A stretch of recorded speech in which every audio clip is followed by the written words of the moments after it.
ക്രൈസ്തവർ വിശുദ്ധ വാരാചരണം ആരംഭിച്ചു. ഓശാന പെരുന്നാളോടെയാണ് വിശുദ്ധ വാരത്തിന് തുടക്കമായത്. ഓശാന ഞായറാഴ്ചയിൽ തുടങ്ങി ഈസ്റ്റർ ഞായറാഴ്ച അവസാനിക്കുന്നതാണ് ക്രൈസ്തവർക്ക് വിശുദ്ധ വാരം. പെസഹ വ്യാഴാഴ്ചയും ദുഃഖവെള്ളിയാഴ്ചയും ഇതിൽ ഉൾപ്പെടുന്നു. വിശ്വാസികൾ അതീവ പ്രാധാന്യത്തോടെയാണ് ഈ ദിവസങ്ങളെ കാണുന്നത്. പള്ളികളിലും വീടുകളിലും വിവിധ ചടങ്ങുകളുണ്ട്. ക്രൈസ്തവ ദേവാലയങ്ങളിൽ ഓശാന പെരുന്നാൾ ഭക്തിനിർഭരമായ ചടങ്ങുകളോടെ ആഘോഷിച്ചു. കോതമംഗലം മാർത്തോമ ചെറിയ പള്ളിയിൽ നൂറുകണക്കിന് വിശ്വാസികൾ ഓശാന ചടങ്ങുകളിൽ പങ്കുകൊണ്ടു.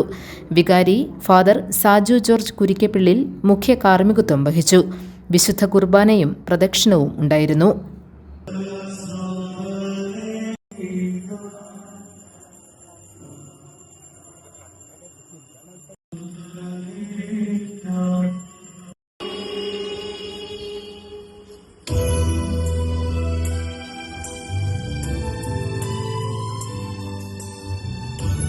ചെങ്കര മാർ ഇഗ്നാത്തിയോസ് നൂറോനോ യാക്കോബായ പള്ളിയിലെ ഓശാന ശുശ്രൂഷകൾക്ക് വികാരി ഫാദർ റിജോ കൊച്ചുകുന്നേൽ മുഖ്യ കാർമ്മികത്വം വഹിച്ചു.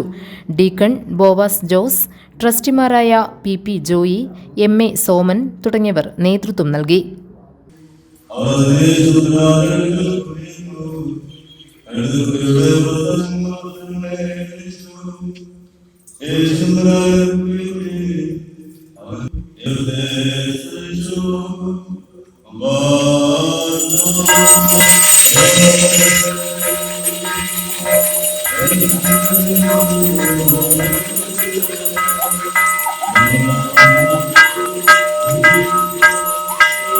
പിണ്ടിമന സെന്റ് ജോൺസ് യാക്കോബായ പള്ളിയിൽ വിവിധ ചടങ്ങുകൾ ഉണ്ടായിരുന്നു.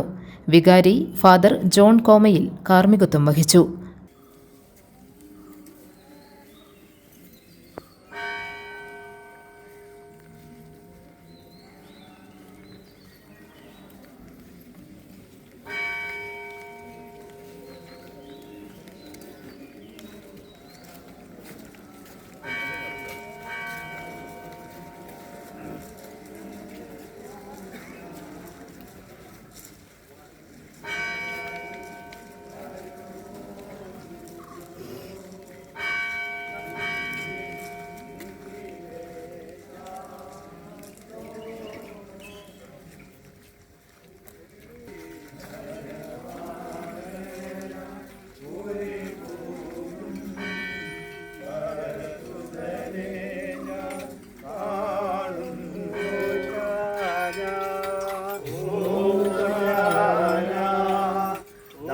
GTV news Kothamangalam.